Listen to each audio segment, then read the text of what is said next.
Chapter 5. Cafe Salmonella was located in the Fish District, which was a part of the city that looked, sounded, smelled, and, if you were to kneel down and lick its streets, probably tasted like fish. The Fish District smelled like fish because it was located near the docks of the city, where fishermen sold the fish they caught each morning. It sounded like fish because the pavement was always wet from the sea breeze, and the feet of passers-by made bubbly, splashy sounds that resembled the noises made by sea creatures. And it looked like fish because all of the buildings in the Fish District were made of shiny, silvery scales instead of bricks or wooden planks. When the Boatler orphans arrived at the Fish District and followed Jerome to Cafe Salmonella, they had to look up at the evening sky to remind themselves that they were not underwater. Cafe Salmonella was not just a restaurant, but a theme restaurant, which simply means a restaurant with food and decorations that follow a certain idea. The theme for Cafe Salmonella, and you can probably guess from its name, was salmon. There were pictures of salmon on the walls and drawings of salmon on the menu, and the waiters and waitresses were dressed up in salmon costumes, which made it difficult for them to carry plates and trays. The tables were decorated with vases full of salmon instead of flowers, and, of course, all of the food that Cafe Salmonella served had something to do with salmon. There is nothing particularly wrong with salmon, of course, but like caramel candy, strawberry yogurt, and liquid carpet cleaner, if you eat too much of it, you are not going to enjoy your meal. And so it was that evening with the Boatler orphans. Their costume waiter first brought bowls of creamy salmon soup to the table, and then some chilled salmon salad, and then some broiled salmon served with salmon ravioli and a salmon butter sauce for a main course. And by the time the waiter brought over a salmon pie with a scoop of salmon ice cream on top, the children never wanted to have another bite of salmon again. But even if the meal had featured a variety of foods, all cooked deliciously, and brought by a waiter dressed in a simple, comfortable outfit, the Baudelaires would not have enjoyed their dinner because the thought of Gunther spending the evening alone with their guardian made them lose their appetite far more than too much pink, flavorful fish. And Jerome was simply not willing to discuss the matter any further. "I'm simply not willing to discuss the matter any further," Jerome said, taking a sip from his water glass, which had chunks of frozen salmon floating in it instead of ice cubes. "And frankly, Baudelaires, I think you should be a little ashamed of your suspicions. Do you know what the word xenophobe means?"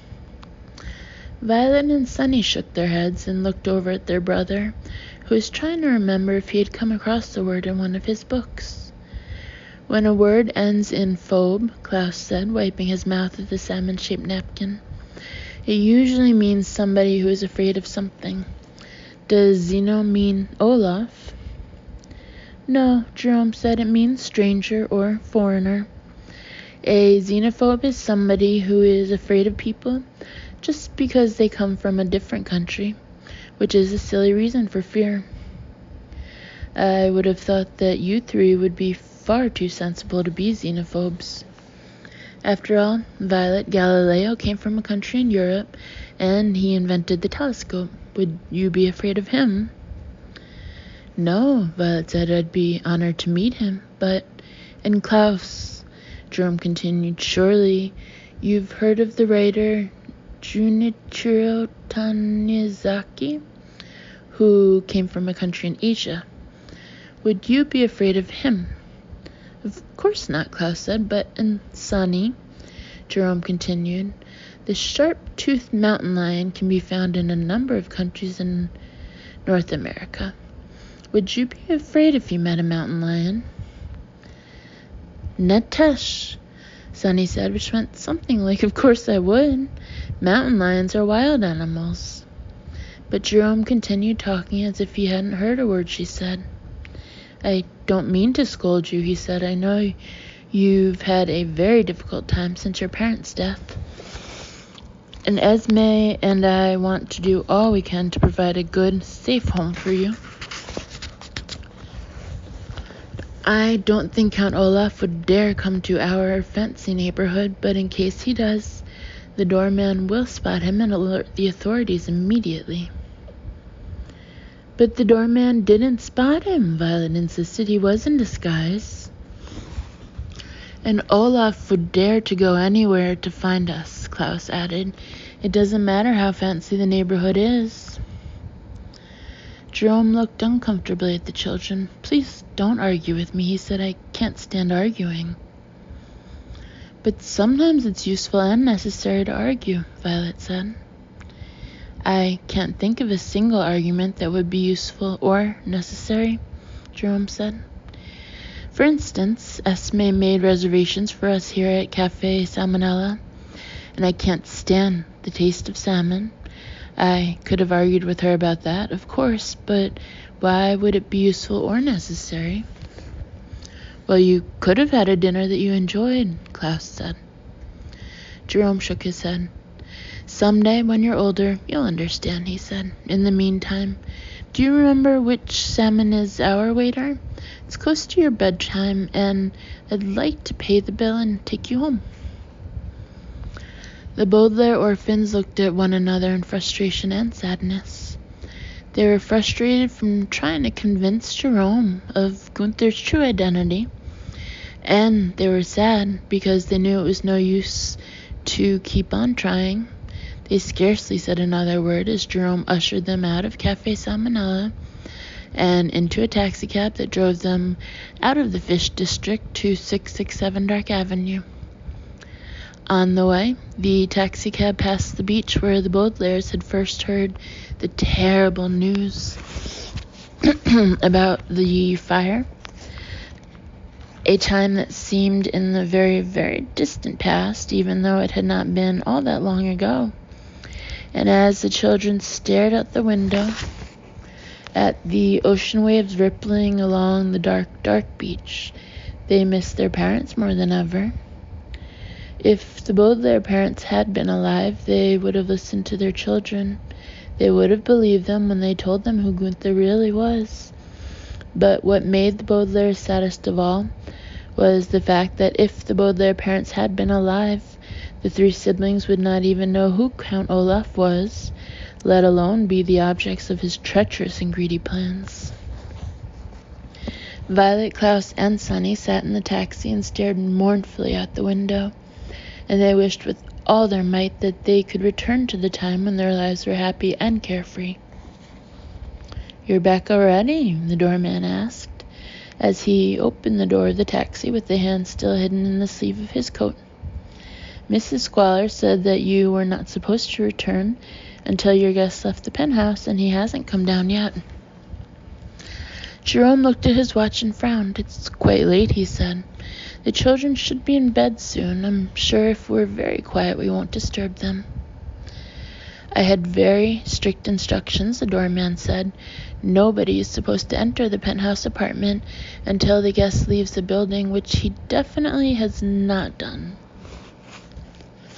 "I don't want to argue with you," Jerome said, "but perhaps he's on his way down now. Takes a long time to get down all those stairs, unless you're sliding down the banister, so it might be okay for us to go up." "I never thought of that," the doorman said, scratching his chin with his sleeve. "All right, I guess you can go up. Maybe you'll run into him on the stairs." The Baudelaire children looked at one another. They weren't sure which made them more nervous. The idea that Gunther had spent so much time in the Squalor penthouse, or the idea that they might meet him as he came down the stairs. "Maybe we should wait for Gunther to leave," Violet said. "We don't want the doorman to get in trouble." No, Jerome decided. "We'd best start the climb or we'll be too tired to reach the top." Sonny, be sure to let me know when you want me to carry you. They walked into the lobby of the building and were surprised to see that it had been completely redecorated while they were at dinner. All the walls were painted blue, and the floor was covered in sand with a few seashells scattered in the corners. Ocean decorating is in, the doorman explained. I just got the phone call today. By tomorrow, the lobby will be filled with underwater scenery.